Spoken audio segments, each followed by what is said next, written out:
కలియుగంలో అందరినీ కూడా ఉద్ధరించడం కోసమని చెప్పి వచ్చినటువంటి అవతారం శ్రీవేంకటేశ్వర అవతారం.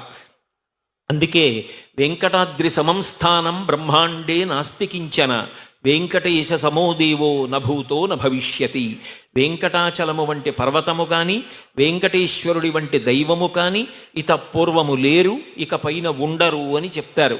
అంతటి దయామయుడైనటువంటి పరమాత్మ శ్రీకృష్ణావతారం పరిపూర్ణావతారమై మిగిలిన అవతారముల యొక్క తేజస్సునంతటినీ తనలో ఐక్యం చేసుకున్నట్టే మిగిలిన అన్ని అవతారముల యొక్క వైభవాన్ని తనలోకి తీసుకుని మహానుభావుడు కరుణామూర్తి అయి నిలబడి మన పాపములను తొలగించి ఆర్తత్రాణ పరాయణుడై ఆపదముక్కులవాడై రక్షిస్తున్నటువంటి అఖిలాండకోటి బ్రహ్మాండ నాయకుడు శ్రీవేంకటేశ్వరుడు.